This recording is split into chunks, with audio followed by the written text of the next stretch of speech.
tindakan adalah manifestasi dari pikiran. Ada hal yang berbeda antara berpikir besar, bertindak besar, dan bicara besar. Menurut saya, Jokowi berpikir besar dan dia bertindak besar. Yang lain bicaranya saja yang besar. Kita bicara berdasarkan data. Yang berdasarkan emosi, memang ciri-ciri orang mau kalah emosi, tidak apa. Akhirnya dia berhenti dipecat. Jokowi belum pernah dipecat. Prabowo sudah. Ya itu kan menjadi ukur kita. Ide besar dia mampu, tapi bukan pemimpin hanya cukup dengan pencitraan. Kalau orang ketemu rakyat kok pencitraan itu naik kuda, itu pencitraan. Ketemu rakyat naik helikopter, itu pencitraan. Kalau dia pakai kemeja apa adanya, sepatu apa adanya, itu keberpihakan bukan pencitraan. Keberpihakan pada rakyat yang dia tahu sebagian besar masih hidup. Ini adalah respon cepat atas perintah Ibu Ketua Umum untuk kami turun ke bawah, menyapa dan berkoordinasi dengan rakyat. Mengapa tim relawan koordinasi pemenangan pemilu ini dibentuk lebih cepat dari tim relawan pemenangan secara umum? Karena seperti yang disampaikan oleh Mas Hasto Kristianto tadi, bahwa pasca pengumuman pencapresan Pak Ganjar sebagai calon presiden, muncul antusiasme di tengah masyarakat yang sangat besar untuk dapat menjalin komunikasi dan koordinasi dengan organisasi-organisasi relawan yang telah dan akan terbentuk. Kalau kemudian belum dideklarasikan saja, nilai surveinya Ganjar cuma selisih 1, dengan Prabowo yang sudah deklarasi sekian lama sebagai calon presiden dari Gerindra. Nah, kalau kemudian angka survei tadi sebelum deklarasi,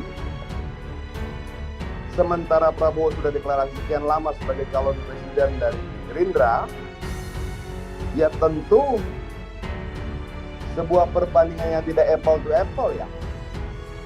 Jumlah relawan Ganjar Pranowo kini disebut mencapai 1.200 organ.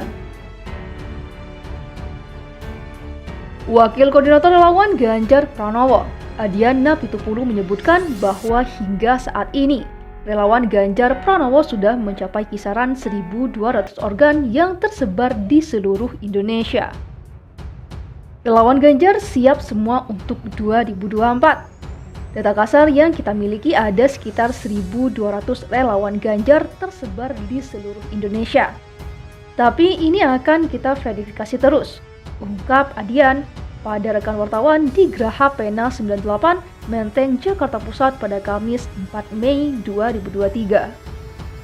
Terkini ungkapnya terdapat sekitar 320 organ yang telah terverifikasi per hari Kamis 4 Mei 2023. Dalam artian, dari 1.200 organ tersebut, sekitar 320 organ relawan yang sudah memiliki sekretariat, struktur relawan, dan sebagainya.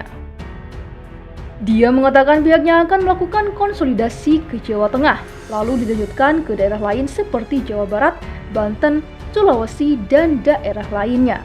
Tak hanya berdiskusi dengan relawan Ganjar di seluruh daerah Indonesia, Adian mengungkapkan pihaknya akan melakukan konsolidasi ke warga negara Indonesia yang bekerja di luar negeri, mengingat mereka masih memiliki hak suara dalam pemilu 2024.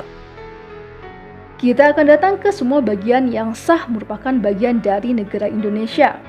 Lalu kita akan datang ke banyak negara yang banyak warga negara Indonesia di situ, ungkapnya. Menurutnya memperluas dukungan dan konsolidasi penting dilakukan, mengingat kemenangan Ganjar tidak akan lepas dari usaha dan kontribusi rakyat yang mendukung Ganjar sebagai bakal Capres 2024. Artinya bahwa kemenangan Ganjar itu bukan karena keringat Ganjar, tapi keringat jutaan orang, terang Adian kepada rekan wartawan saat ditemui di Geraha Pena 98, Menteng, Jakarta Pusat pada Kamis 4 Mei 2023. Adian menyebutkan dalam perjalanan menuju terpilihnya Ganjar Pranowo sebagai Presiden 2024 nanti, ada banyak sekali kerja-kerja dari orang yang tidak dikenal yang sepenuhnya mendukung Ganjar. Kan kalau kita bicara pemilu, ya ada nanti teman-teman di desa yang sangat terpencil, yang kemudian menjaga spanduk Ganjar dari pagi sampai malam, agar tidak dicopot orang, misalnya. Apakah itu berkontribusi pada kemenangan Ganjar? Ya, tentu saja, jelasnya. Ia juga mengatakan tidak menemukan celah sedikitpun dalam melihat peluang kekalahan Ganjar sebagai calon presiden pada pemilihan presiden 2024. Sampai hari ini saya belum menemukan celah di mana kira-kira peluang dia bisa kalah, ungkap Adian. Diketahui Ketua Umum PDIP Megawati Soekarnoputri telah mengumumkan secara resmi bahwa Ganjar Pranowo akan menjadi capres di pemilu 2024. Selain PDIP, Partai Solidaritas Indonesia atau PSI, Hanura, dan Partai Persatuan Pembangunan atau P3 juga telah memberikan dukungan kepada politikus PDIP itu untuk maju di kontestasi nasional pada pemilu 2024.